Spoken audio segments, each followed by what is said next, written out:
filling hospitals on purpose, deleting siege units. I'm thinking, my friends, the Imperium system is busted. In this video, we're going to talk about why siege units should be fun, why the Imperium system needs a look, and oh, yeah, by the way, Kingdom 75, we've managed to leave Imperium doing all of these strange tricks and tactics. And we'll talk about every single one of them because I don't think that we should have to go through all this contortionism in order to play with some of the people we want to play with. But I do think we obviously need to control Kingdom power. So if you want to migrate to 75, know that we've gone through a great effort to get you in here. If you're under 60 million power, you can just come on in. If you're over 60 million power, we'll vet your stats. Follow the link in the description if you'd like to join our Discord for migration. But let's get into the video. The thing that you're all interested in, which is, what the heck is this strange contortionism for Imperium kingdoms?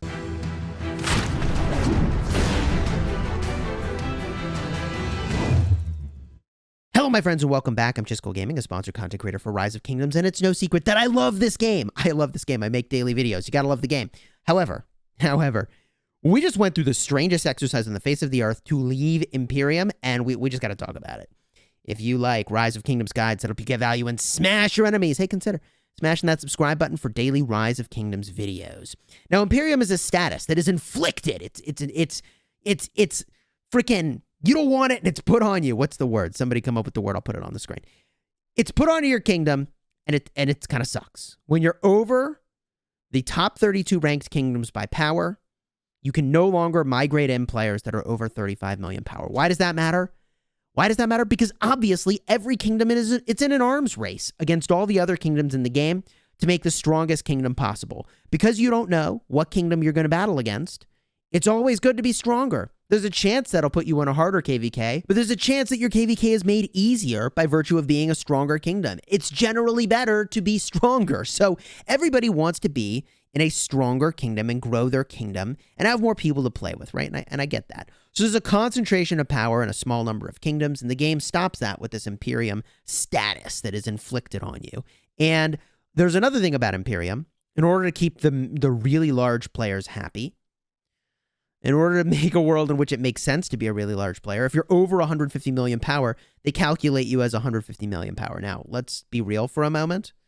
If I was a billion power and I could put 50 million T5s into a flag and lose them all and then get half back, like, I know you probably can't do that every KVK, but okay, let's count them as 150 million power for what, okay, sure. So that's how Imperium works.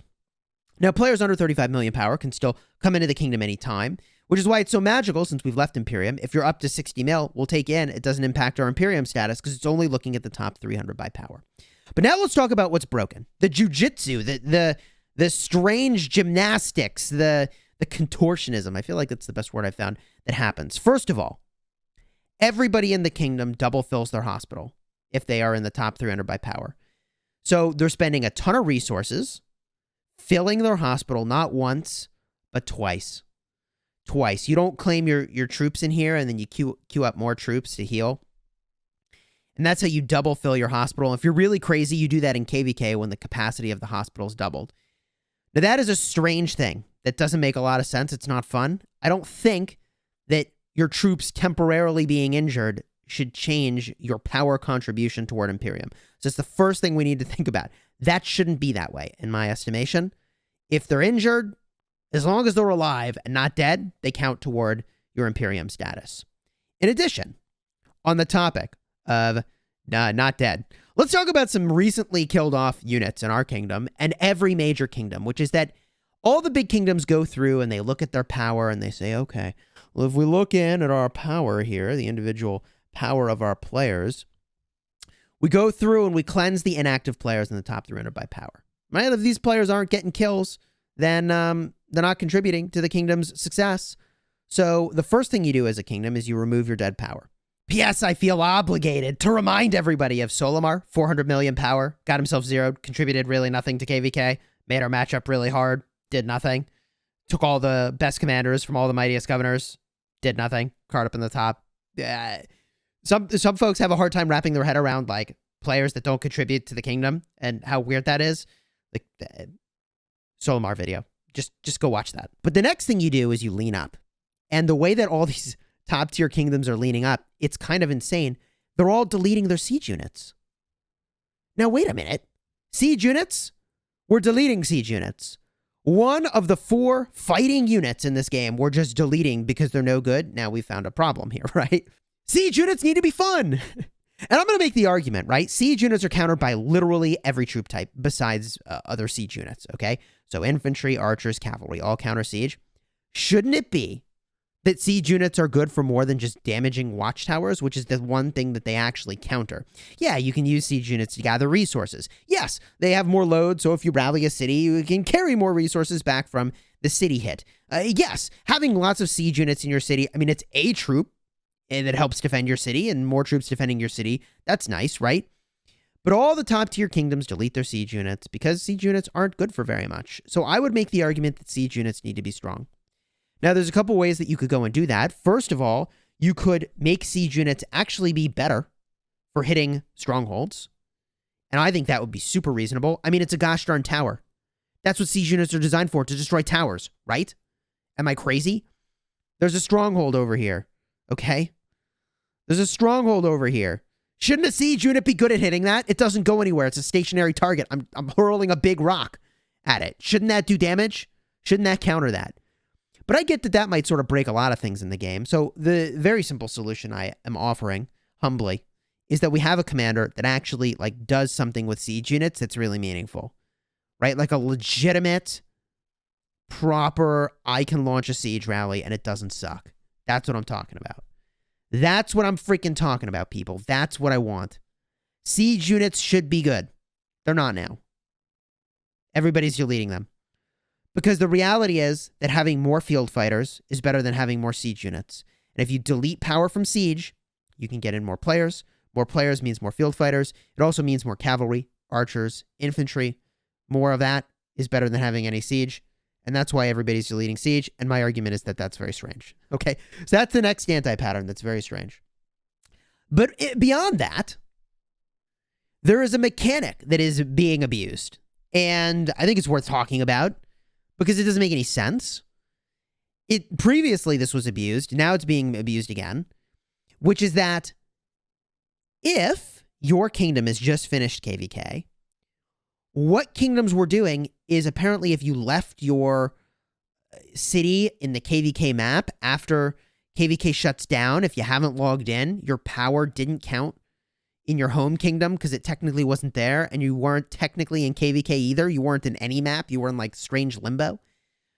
So some kingdoms really abused that. They left Imperium and were able to recruit a ton because, well, they had all these players that were in their kingdom but didn't register as in their kingdom because this weird thing. Now, that's been fixed this round for KVK.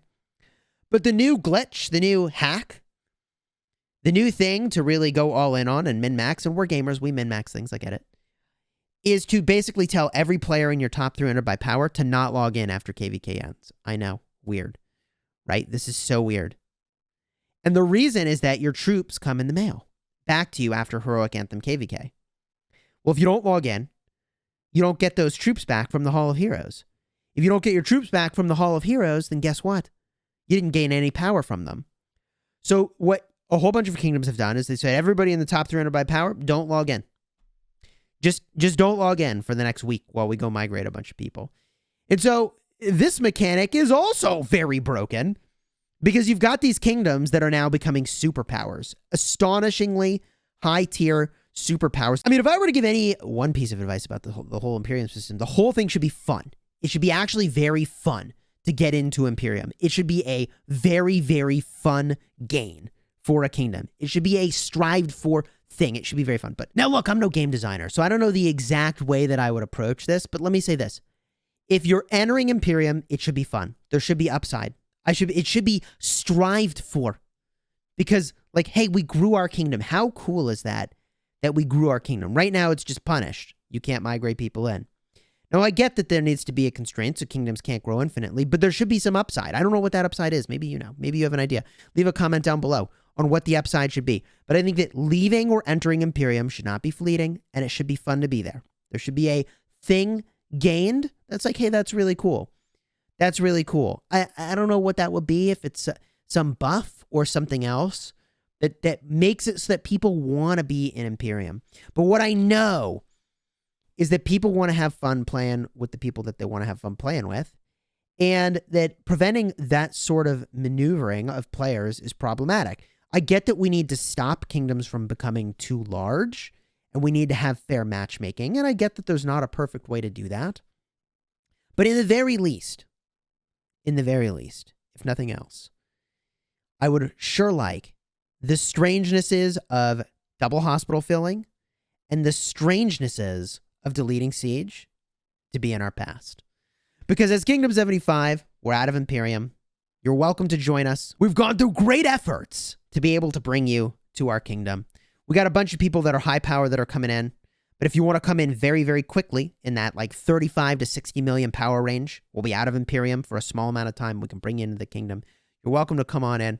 We've gone through all of the strangenesses I mentioned before this point in the video to get you in here. And if you've got ideas for what you would do with Imperium and how that would work, leave a comment down below. What are your thoughts? I want siege units to be fun. I want the hospital filling to stop because I don't think it makes sense. It's not fun for everybody. And overall, it's just creating a strange arms race among the most serious kingdoms. And like, I mean, I guess it's something to do while we wait a month and a half for our next KVK pop, but I don't know. Is that what we're supposed to be doing right now? Until next time, my friends, you have fun, smash in the kingdom, and check the link in the description to migrate to Kingdom 75. That's a limited time offer.